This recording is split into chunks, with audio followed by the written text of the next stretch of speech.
Say what is going on, Simple Talent? It is Bailey here, aka Play Gaming for Fun, and we are bringing you a very special video. So the other day DJ Shot came to me and he told me that he had a 200 plus kill gameplay he wanted me to commentate on. Now I didn't tell him, but in my head all I kept on thinking was there is absolutely no way you have a 200 plus gameplay video, but here it is from ST Reluctant, a 200 plus kill video, which to me is absolutely crazy. Now when he told me that it was on Black Ops 2 NukeTown, it began to make a little bit more sense, because here's the catch, I think, heading into Black Ops 3.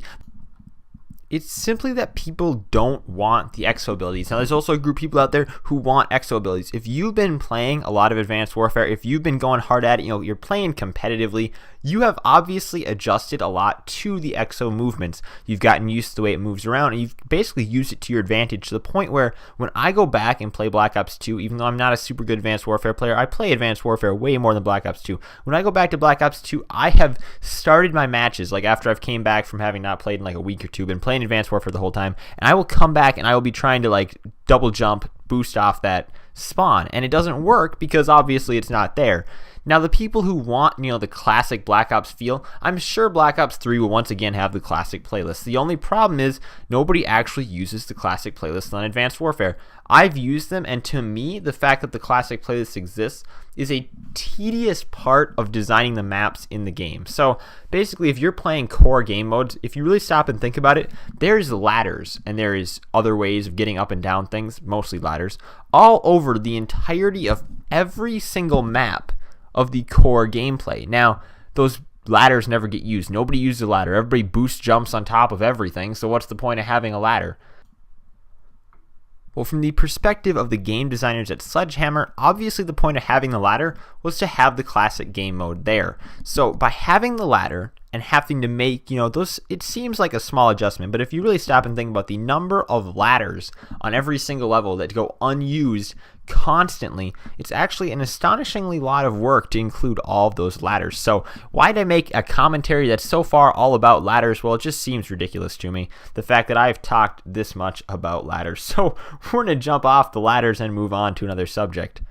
And that, my friend, is game sales. Now, people always talk about the Call of Duty games being the same game every year, and Advanced Warfare was really the first time where they weren't able to say that it's the exact same game every year.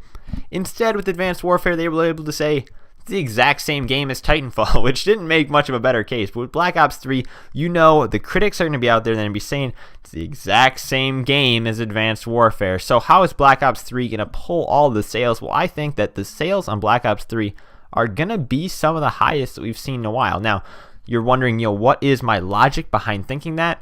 Well, there's some holes in the logic. Now, my logic lies in the fact that there is a pre-order bonus of a beta code. Now, we've never seen a beta, at least never in my Call of Duty playing experiences, seen a beta in any sort of Call of Duty game. It was always just a Battlefield thing. I always associated with Battlefield with having betas, and I associated the fact that Battlefield had betas because Battlefield was primarily PC, and they just happened to pull the betas over to the consoles.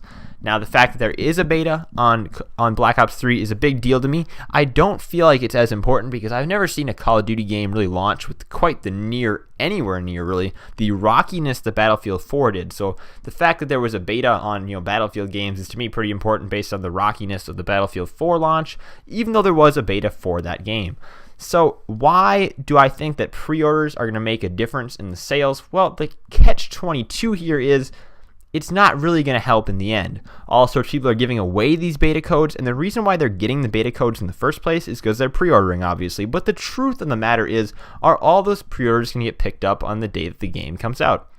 Probably not. It's easy enough on Amazon to basically go on there, pre-order the game, and then cancel your pre-order after you got your beta code. Once you have your beta code and you cancel the pre-order, it's like you have the beta code for free.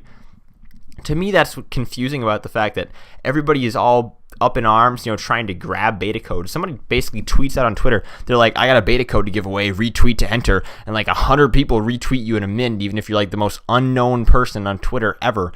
And people want these beta codes that are basically being given away for free. I mean, I could walk into Target and I could pay $1, even if I didn't want to do it on Amazon. I could go into Target and I could pay $1 to put down the pre-order. Boom, I have the game, and even if I don't pick up the game on launch day, I paid $1 for the beta code. Like, people who are running giveaways off of beta codes on Black Ops 3, honestly, you have literally tricked the entirety of the Call of Duty community into believing that you have something so coveted, so exclusive, and somehow so expensive that it's worthy of being given away into masses of people, even though you only have one of them. To me, that is shocking. And if I had to run a promotion to somehow promote anything on my YouTube channel, and I really wanted to be that dirty about it, I would just start picking up all sorts of Black Ops 3 beta codes, give them away. What the heck? Because, gosh, people are just grabbing them like crazy. I also want to spend a few moments talking about competitive play on Black Ops 3 because Black Ops 2 competitive was hands down the best thing going. People like to say that it hasn't really been competitive in competitive Call of Duty since Black Ops 2. Now, the reason being complexity. Evil Gaming, man, they ran Call of Duty Ghosts. I saw a tweet about that the other day. They ran Ghosts, and Optic has really ran Advanced Warfare to the point where it's not really fair competition. Now, of course, Denial won COD Champs. You got to give Denial some credit for doing that, pulling that out of Optic, but Optic just did not play well at COD Champs. So are we going to see, the teams that were strong in Black Ops 2 come back? Are we going to see Complexity come back? Are we going to see Impact come back? I don't think any of them are going to come back because it's not the same Black Ops experience, but I do think that it's going to be cutthroat competitive even more than Advanced Warfare because it hit a decline after Black Ops 2. Ghosts was, I think, the low point in competitive. I feel like Advanced Warfare competitive is pretty fun to watch. Now, I'm not a fan maybe all the game modes in it. Not a fan of Uplink, and I think it's too close to capture the flag, but I have enjoyed watching it far, far more than Ghosts. But we are reaching the end of this gameplay, guys, and I'm going to have to get the heck out of here. I am so proud to say that after, I don't know, a month and a half hiatus of not being in Simple Talent, I have made my return to the Simple Talent roster so that I can bring you guys weekly commentaries. I'm glad that I can do that. DJ Shot's glad that we can do that. And I'm just glad to be back, guys. I guess I kind of missed it.